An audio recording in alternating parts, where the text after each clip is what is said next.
All three of you spoke a lot about the issue of money and funding. And it was, I guess, most striking hearing about the museum at Cambridge, where you've had to beg and have all of the work donated. But it was a constant theme from all three of yours. Obviously, that's an issue in the arts in general.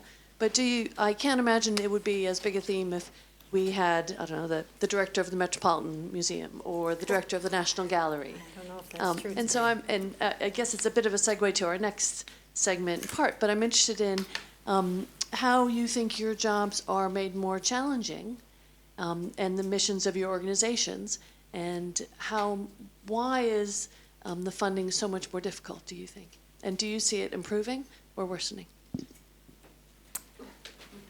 Shall I start? I mean, in thinking about the issue of collecting women artists, it seems clear to me that the two major problems are sort of history, and you just have to live with that and work through it, and it's obviously economic, but that's for the whole collection. I don't think it's any worse for collecting women artists, and I think for museums that were traditionally funded by the state, it will only get worse, and as curators spend already more of their time fundraising than looking at art and writing about it, I think it is problematic. But luckily, I think a culture is hopefully developing in this country of philanthropy, and certainly artists are incredibly generous. We just all have to work together to make it happen.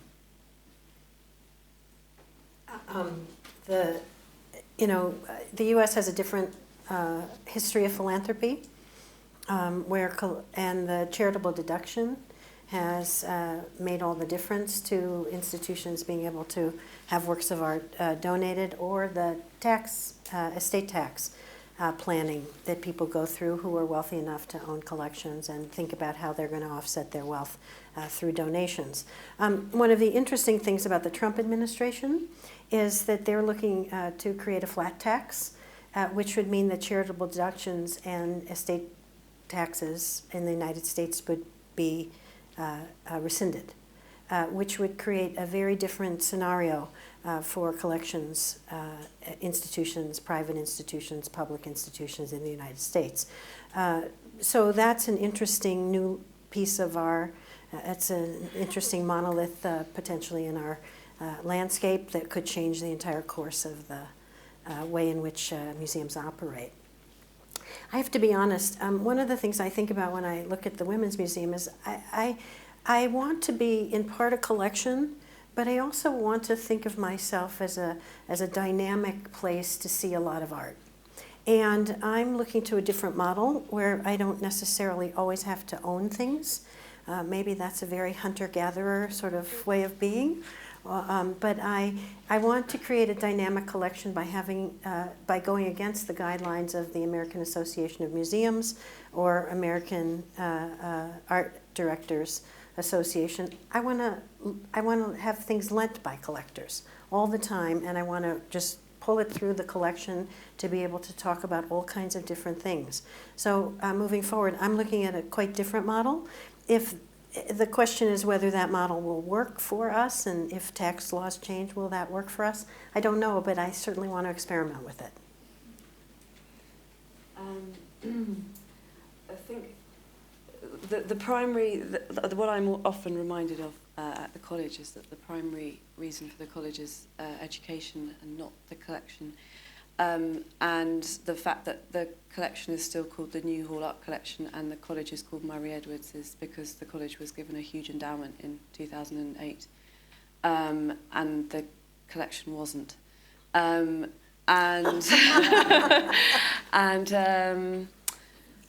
yeah, it's quite urgent. I think there's a lot of support. There's a lot of things we can do, and I think it's just that the college has really just caught up with that urgency in terms of having a collection that's actually quite significant now and contributes to the lives of the students and to teaching in Cambridge as well. So I'm hoping that those things will sort of gradually catch up with themselves over the next couple of years.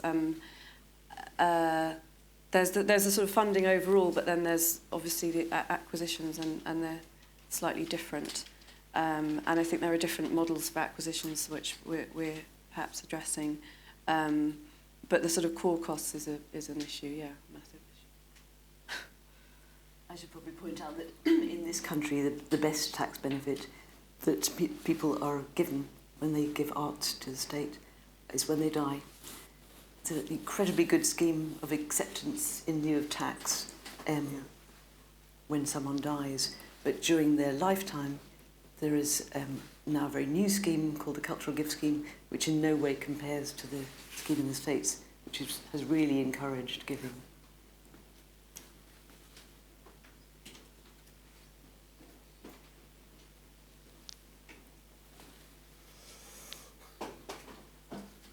So I have a question for more of the Tate side of things. So I see that there's more of an initiative on the institution side to include more women artists, but from what I understand, it's more difficult for the institution to choose what kind of gifts they receive. So have you noticed that, or no, not at all, or? No, gifts go through exactly the same procedure as acquisitions.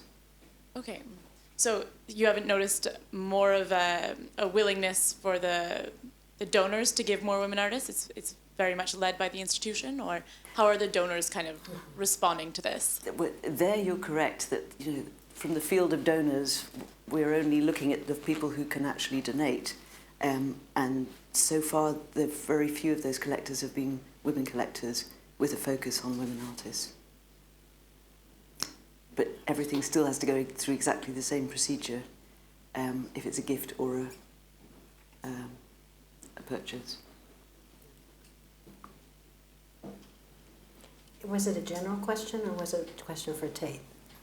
For anyone, I guess. And would you just say the question again? I didn't quite understand. Institutions seem to be more willing to really make more of a 50-50 quota for women artists. And do you notice that donors are also more aware of the need to include more women artists as well, or is it still kind of archaic, I guess you could say? Well, I'll tell you, what I think happens in the U.S. is, I'll just take the example of the MFA Boston. The Beale curator there, a named curatorial position, Jen Mergel, who is involved with us also, she has made, like the Tate, a commitment that in contemporary, she'll have she is trying for parity. And I think one of the things that museums can do and are beginning to do, and we're seeing this happen, is to lead this with the idea that we will show more women. I think that encourages collectors to purchase. I think the more they see that this is important to the institution, and again, the tax schemes go into all this, and et cetera. But I think it's a leadership role. There also is a group that Maura Riley, former curator of the Sackler collection, she's trying to create a group of like-minded curators and directors, most really around the topic of collecting feminist art and doing more to push out books and curatorial projects that have to do with feminist art. And so gathering together these people, convening them to talk about how they can influence collectors to collect more of this work, showing more of this kind of work. I think it's an activist role, and I'm really very much in favor of that activist role. I think archives are probably really important in that as well. We were talking about this earlier, that there's a lot of information that is only contained within archives, and the more we can do to bring that to the fore. I was talking earlier about the fact that I'm discovering a lot more about Rachel Whiteread's mother, Pat Whiteread, who organised important feminist exhibitions at the ICA in the early 80s, and that information needs to come to the fore, that generation. Is there, between European museums, networking happening with this subject of women artists, and does or did is Brexit kind of interrupting this?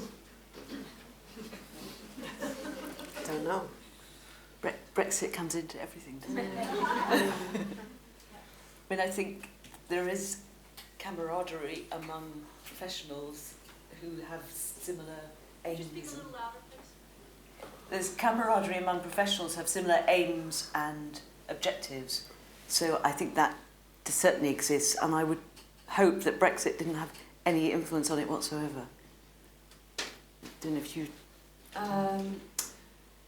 I haven't felt, I mean, the university, it feels like a sort of something about to drop on it. So I think I feel its presence, but there hasn't been any immediate impact at the moment. And I was on a panel in Cambridge the other week with Alice Black from the Design Museum, and she was saying that if anything, right now it's had a positive impact on her visitor numbers because the pound's so weak. And they're getting loads of more tourists coming through. She thought it was a short-term thing, but yeah.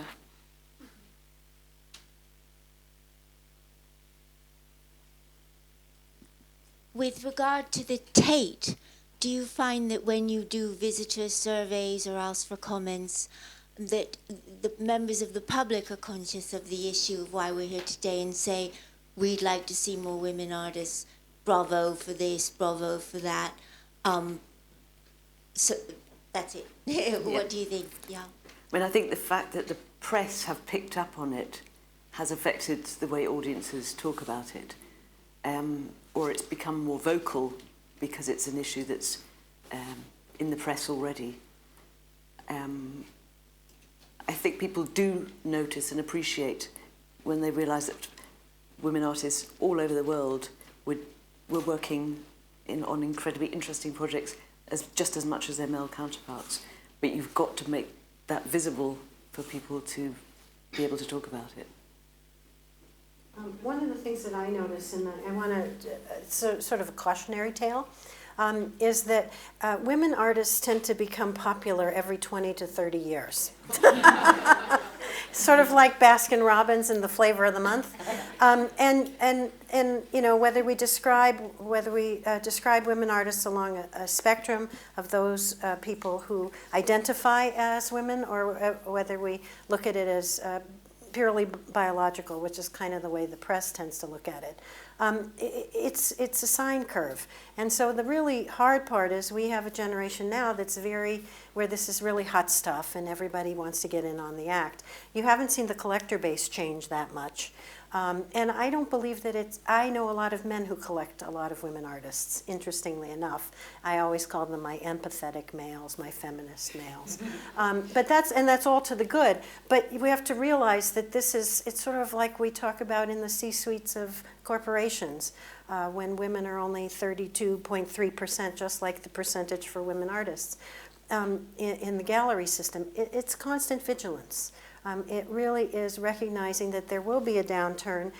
What will the next generation of women artists that we want to collect, how will we come up again? But we have to be ready for the fact that there's going to be an ebb and flow, and understand that it's thank God it's not a 100 years war, but it's certainly at least a 100 years project, potentially.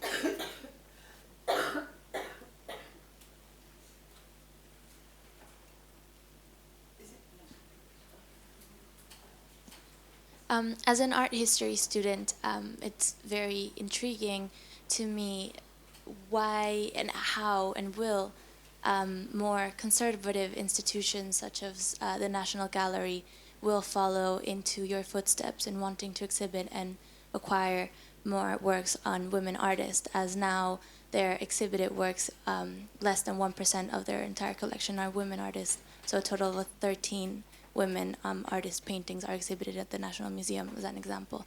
Will there be a shift, and how would you see that happening? That's directed to you or me?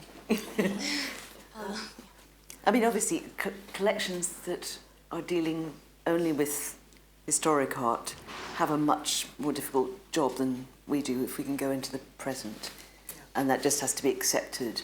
But, you know, there are still overlooked figures, and they are out there, so I hope things will change, even if they can't to the same extent as modern contemporary collections. Our National Gallery has 2%, so it's doing a little better. But I agree. I absolutely agree with Anne that it's really all about, for us, our future is from 1900 forward. That's where all of this will make a difference, or that's where we are making the difference. There's a very good Paul Mellon publication that's online from last year called Still Invisible, ? Which has got a sort of provocation and a lot of institutional responses and personal responses from art historians that might be worth reading, because it's very interesting about pulling out those stories and just how many women, from the Camden Town group, from these things who were definitively part of groups of artists making change but were completely written out, are still needing to be recovered. But I'd advise reading that. I was wondering, is it possible to say each year or the last year how much from the acquisition budget was given to acquire women art? If there were an exhibition budget, I would be able to. But at the moment, the acquisitions budget probably only goes on the costs of bringing things into the museum, conservation. I mean, it really is that bad. But yeah, everything else, every other fund that Tate uses to acquire work, the research comes first from the curators, and then we ask for the money. So it's us that's pushing what we ask to be acquired. Can I, one quick question to Juan. I'm really interested in the idea of assembling and expanding a collection and its relation to the politics of display and, for example, to the conceptualization of the new building and how you've made decisions about how women would be present. In contrast, for example, with what happens in Reina Sofia in Madrid, where they decided to have a specific strand in the collection's permanent display titled The Feminist Look on the collection, on the avant-garde. And so I wonder, was this part of the discussions you had? Has that decision informed the way you... Well, it was obviously incredibly convenient that just as the new building was about to open, Frances was leaving her job working with me, abandoning me to go and work at Tate Modern. And so there was a really good join up between 10 years of strategy for acquiring and what appeared in the new building. And the same curators were doing both. Those who'd been working on the acquisitions were the ones who were working on the displays. So I think that's why the decision reflected this policy of looking at the entire world, looking at how different media were part of this story, and just being really clear about parity in terms of women artists. I have the microphone. Hello. I'm a curator, so I actually have a curatorial question. And there was a brief mention about talking about the personal that's connected to women artists, and is there a woman's art and this kind of thing. I'm very interested in exhibiting women artists. Some of the women artists I've worked with have, for example, I would say worked in the feminist tradition of staging. For example, a recent artist I've exhibited has restaged scenarios in her life. And, I notice a kind of fear of maybe by institutions or by the galleries to talk about too much about those personal stories that are behind the staging of those scenarios. Or if I exhibit an artist and I see clearly a link to feminist tradition, they don't want to be associated with that. And I suppose that has to do with the fact that this is not considered a movement, because then it would be somehow legitimized, this kind of tradition of working with stage photograph and it being connected to a personal history. And I decided to do an exhibition where I just threw out the idea of not mentioning the personal and just going for it and then just trying to place it as, you know, in this tradition in order to make it okay, I guess, if you know what I mean. And I just want to know, I don't know if that made any sense. I guess you'd have to see the exhibition that I did recently. What's But the question? the question is, how do you see exhibiting women artists? Because there was a question about the personal narrative and how that was something, is there a woman's kind of art or these personal experiences that are being connected to women artists? I see a clear, for me, it's a clear building upon the tradition of the 70s, this personal type of work. But at the same time, these personal experiences aren't always valued. Do you see what I'm saying? They're lesser valued, women's personal experiences, because they're tied to like a domestic, sometimes, sphere. Do you understand what I'm saying? I do know what you mean. Yeah, absolutely. Yeah, that's part of that whole conversations, I suppose, around feminist art and why it hasn't been always valued, and the debate around women making work and putting it into certain areas of essentialism or of feminism. And I just think there's space for all of those. I think there's quite interesting narrative at the moment, which perhaps is to do with a sort of social media generation as well. I find with the students I talk to, there's a lot of personal information, and that kind of seems to be a freer feeling of just sharing everything about your life. And perhaps that plays out in art practice as well, which is quite interesting. But I mean, I know what you mean. I think there are people who don't want to be put into those certain areas or be labelled anything. I mean, is that something we should work on? I'm sorry, we need to move to the next question. Well, I just saw it as a hindrance, and that was something I wanted to know how you felt about it. Is that One of my favorite shows ever was Men Who Sew. Paula Marincola did it in Philadelphia. That was great. It's great. Men Who Sew. Okay, two very final questions. One here and another one there. That's all we will have time for now, but plenty of time to continue. Hi, Anne. I wanted to ask you about the Tate's collection that's in storage, and I was just wondering if there's quite a lot of women's artworks there, why they're not brought into the permanent collection. Well, I mean, you saw the statistics there, and in a way, what's on display is a higher proportion of women artists than is in storage. But an awful lot of works in the collection are works on paper, and they are all held in Tate Britain, in the Princeton Drawings Room, and they're all, it's a sort of walk-in availability. So the statistics are all a bit skewed when you have that many works on paper that can all really be seen. And then, there are 4 museums that show the collection, but there's a loans programme all over the world, and with a lot of partners, Tate Plus partners up and around the country. So there's quite a high proportion of the collection is on show at any one time. And if there were any key women artists work sitting in store, they'd be coming out soon. Thank you. I'd really like to go back to the point that the art student over here was making, because being of a very different generation, I think that there's some learning that we need to do from work in the past, because otherwise we're in danger of repeating ourselves as farce, which is that when Linda Nochlin wrote that wonderful essay in 1971, she really laid out the ways in which the structures of the art world had militated against women being recognised. But what was then interesting was the reaction was, we've got to find all these women artists.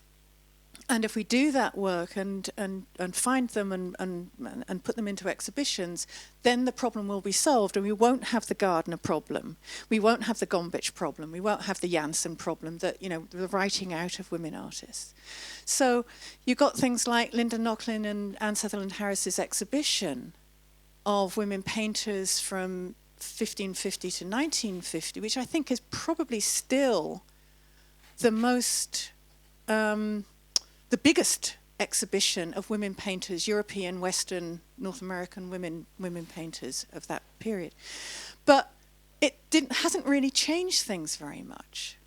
And it hasn't changed collecting, and it hasn't changed how museums are beginning to work. So we've had these big blockbuster exhibitions of feminist art from, you know, the middle of last decade onwards in different museums. But I'm wondering how we can actually, Susan, I think you used the word activism, and seeing it as an activist process, and how can... I actually agree with your premise. I have to tell you that. Okay.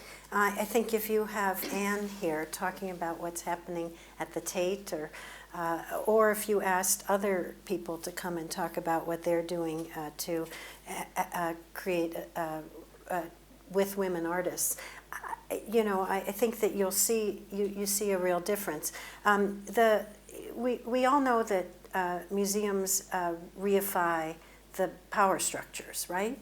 But you also have to realize that women are now part of the power structures, but on all different levels, and that the arts can help to lead.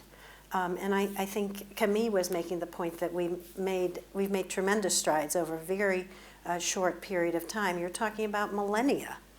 So I think that these exhibitions have had incredible impact, and the work that's being done now, I don't believe Malcolm Gladwell's notion of a tipping point, but I've never been real fond of that. But I do think that I do believe in this kind of momentum for change. I also think, though, the art world is changing, and the kind of art produced in contemporary art is changing as well. So that activist stance right now is a very interesting stance in relationship to the art of social practice, in the relationship to how museums interact with their communities, etc. And I think museums will be very different in 50 years than what we're talking about with the National Gallery, either here or in Washington. But thank you. I'm really heartened to hear that. But my question was actually to pick up on your point about activism and seeing curating almost as an activist practice. And how would you want to develop that? How do you think we can be activists? How can we be militant collectors, for example? Yes, we can be militant curators, and I think, you know, it's no coincidence that the record for the Whitechapel and Camden Art Centre is better than other institutions, with Iwona and Jenny running them. Right. That's how it happens. We're about to have a new director of the Tate, who's a woman. These things are really important. Not that there aren't men who are incredibly supportive and help us in what we're doing. I even think that Nick Sirota's original idea of creating core collections of artists you think are great is something that the Tate has done for a very long time. And look at those great bourgeois. Yeah. So you pick great artists, and they, and you create a core collection, and you can have such an impact. Such an impact. But that it runs sort of across the board. We need great women critics. We need great women in all sorts of different positions. And let's face it, that's been quite slow. It has been very slow, and I think it's, this is a moment when there are a lot of talks and conversations around this, and there does need to be some sort of fundamental change. I felt that at the Paul Mellon as well. I thought this, let's not have tokenism. Let's actually just have the director going, right, this is my strategy. And that's kind of what we need. Thank you. On this note, which will persist in the following discussion, but on the idea of how to change the structures that create inequality in the first place, I would like to thank our panel and thank you for this great discussion.